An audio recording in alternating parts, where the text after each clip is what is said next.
A devastating series of tornadoes tore through several counties in Indiana, leaving behind a massive trail of destruction, widespread power outages, and flattened neighborhoods. The National Weather Service, NWS, confirmed multiple tornado touchdowns across the state, ranging from weak EF0 twisters to highly destructive EF3 vortices.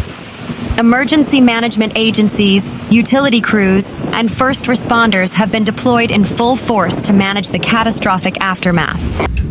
The rural-suburban community of Kouts bore the most violent brunt of the severe weather outbreak.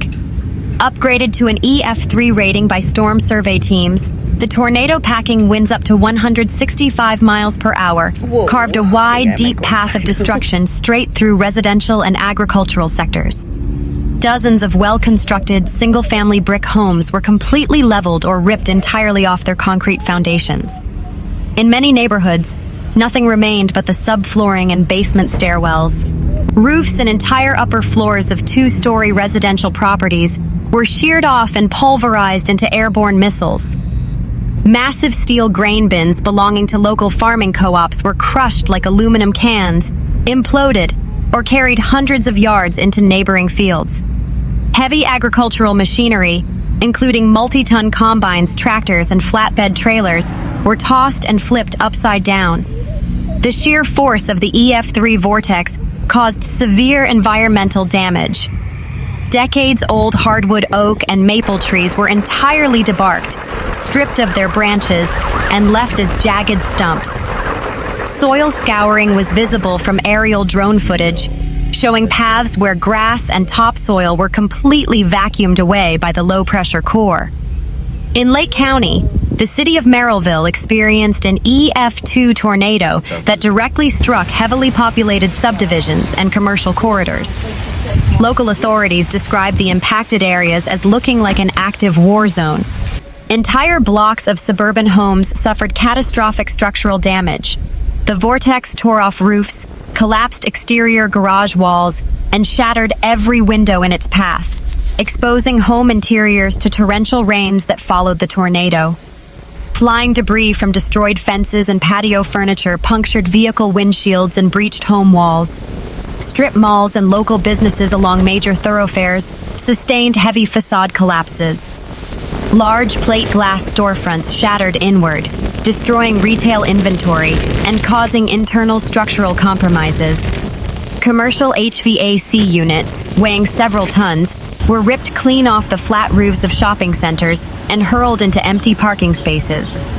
High-voltage steel transmission towers operated by Northern Indiana Public Service Company, NIPSCO, were bent in half or snapped at their concrete bases.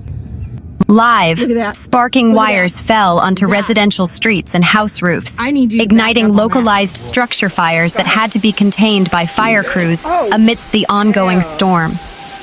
While spared from the catastrophic forces seen further east, the town of St. John was clipped by a weaker EF0 satellite vortex embedded within the broader supercell. Damage here was largely cosmetic but extensive. Homeowners reported widespread loss of roof shingles, detached vinyl siding, broken rain gutters, and shattered backyard windows. The primary challenge in St. John was the sheer volume of debris. Fallen tree limbs, shattered branches, and loose patio furniture littered secondary residential roads, trapping residents in their driveways until community members organized chainsaw crews to clear the paths. The lakeside community of Cedar Lake felt the effects of an EF0 spin-up, which primarily impacted waterfront properties and local recreational infrastructure. Multiple boat docks, piers, and wooden boat slips suffered severe structural twisting and splintering. Unmoored watercraft, including pontoon boats and jet skis, were flipped over, filled with water, or cast ashore onto private lawns. Falling tree branches snapped overhead secondary power lines, resulting in immediate localized blackouts for hundreds of lakeside properties and blocking narrow access roads surrounding the lake. Moving toward the northeastern corner of the state, an EF1 tornado touched down, bringing sustained winds of nearly 90 miles per hour to Steuben County, particularly affecting the city of Angola. The tornado targeted older homesteads and agricultural structures. Several historic timber frame barns and modern metal storage sheds were completely unroofed, with the sheet metal wrapping around nearby trees and utility poles. Falling trees broke through the roofs of several houses, puncturing ceilings and causing immediate water damage to the living spaces below. Dozens of wooden utility poles along state highways were snapped at the waist or left leaning at precarious angles. The downed lines forced the closure of critical rural routes, isolating several farming communities from main medical and emergency dispatch centers. LaGrange County's vast agricultural landscape was carved up by another EF1 tornado, tracking over mostly open fields, but causing significant damage whenever it encountered standing structures.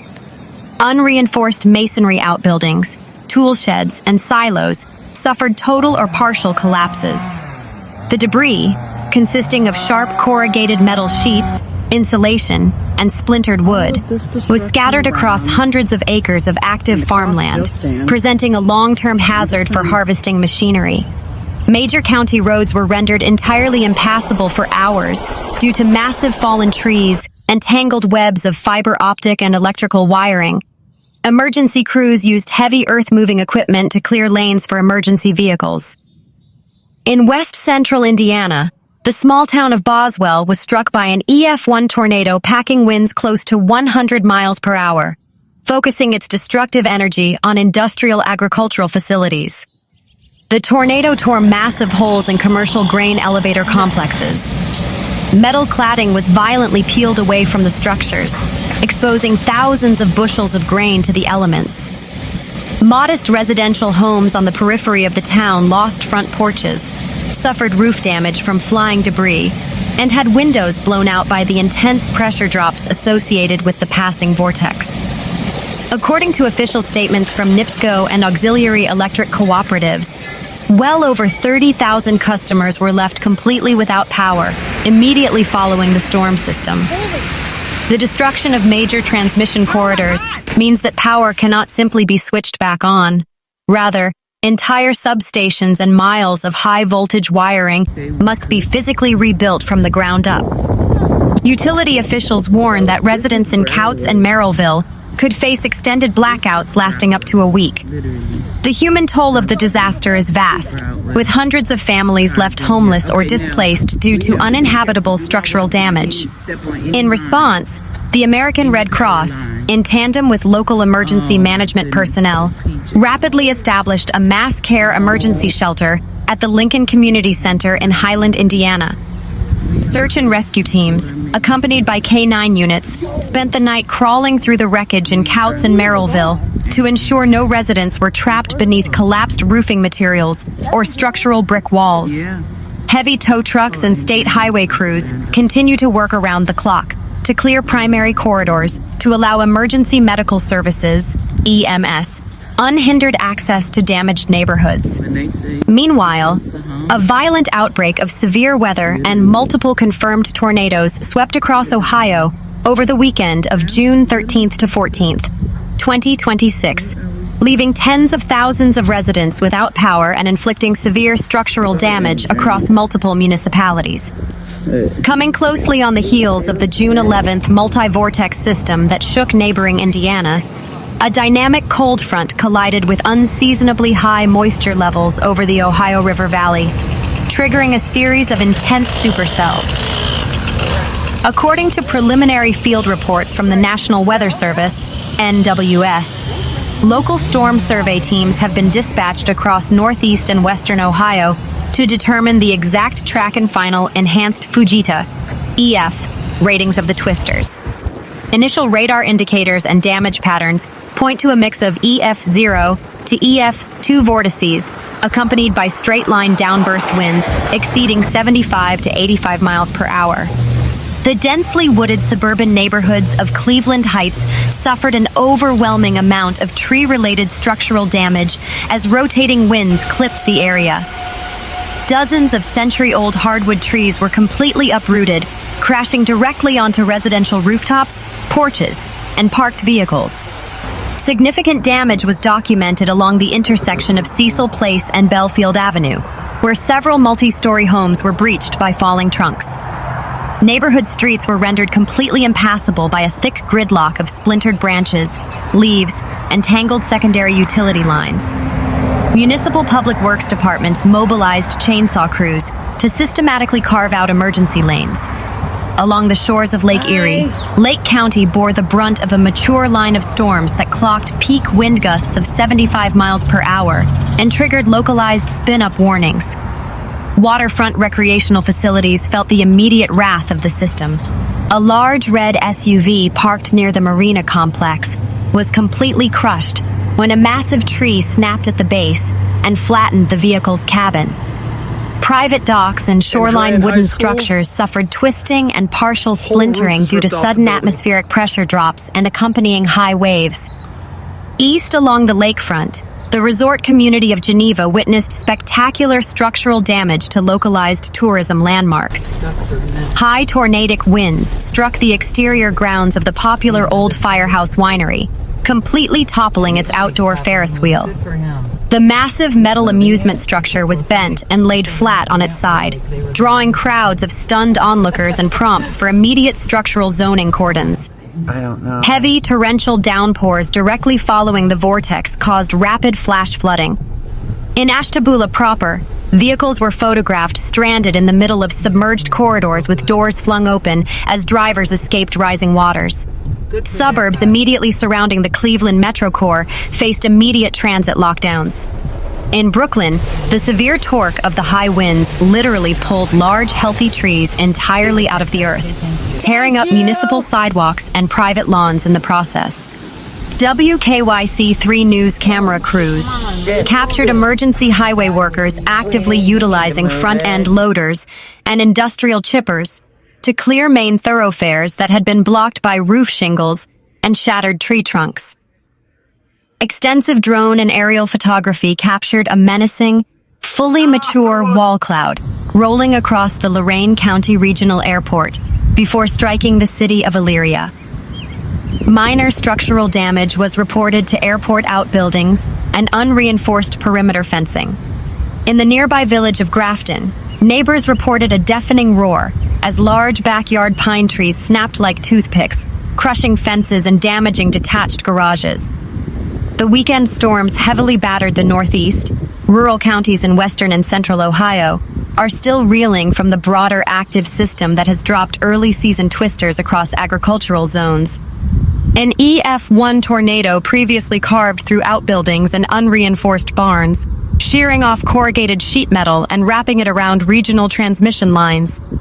Structural survey teams confirmed an EF0 touchdown that targets farmsteads, taking out silos and dropping older wooden sheds, scattering agricultural debris over active crop fields.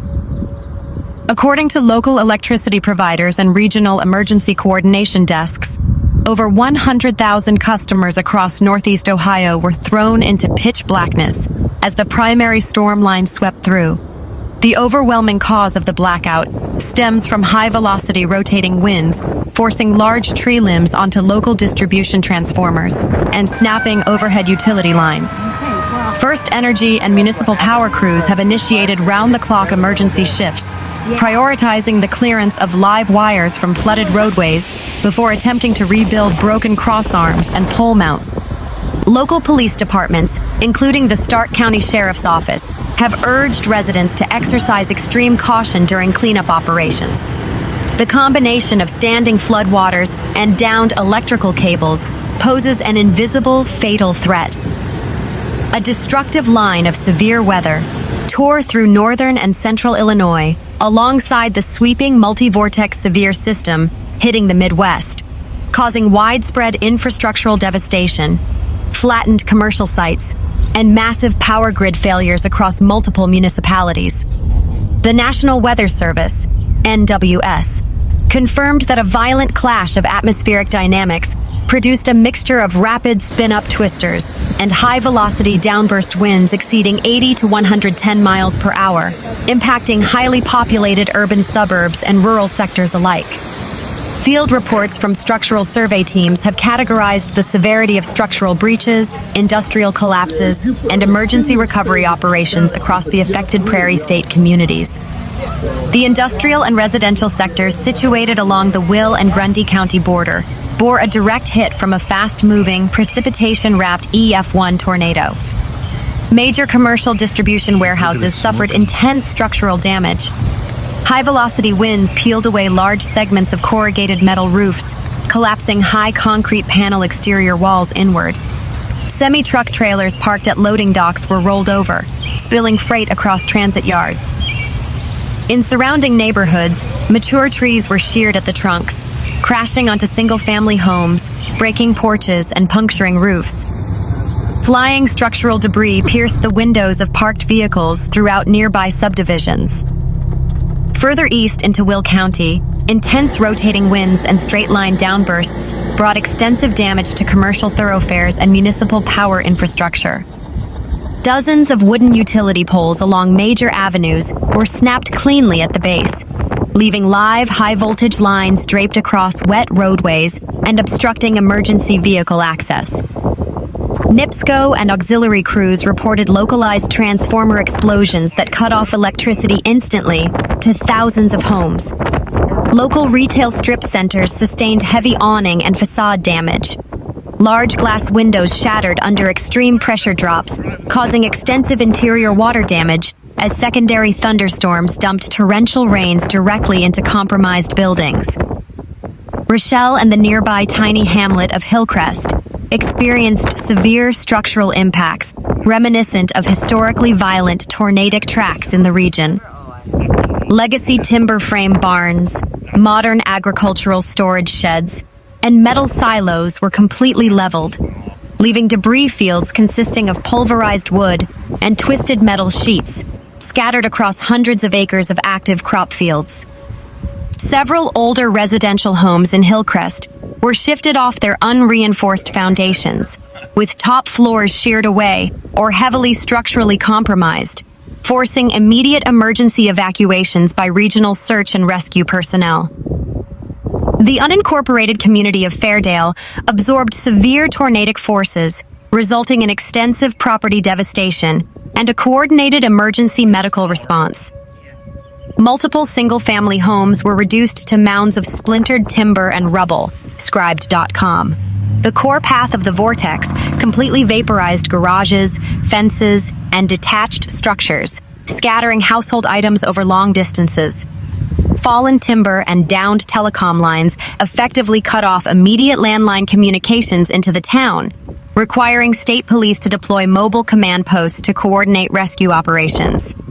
According to regional utility dashboards, hundreds of thousands of customers across Illinois and neighboring states were left entirely in pitch blackness as the primary severe weather line swept through the Midwest. The overwhelming cause of the blackout stems from high-velocity rotating winds dropping heavy hardwood tree limbs directly onto local distribution circuits and snapping high-voltage transmission lines. Utility field technicians are executing round-the-clock emergency shifts, prioritizing the isolation of live, sparking wires before beginning the extensive process of replacing snapped utility mounts. Mass care emergency shelters have been activated by local chapters of humanitarian aid organizations to provide climate-controlled environments, fresh food, clean drinking water, and temporary bedding for displaced families facing extended multi-day power restoration timelines.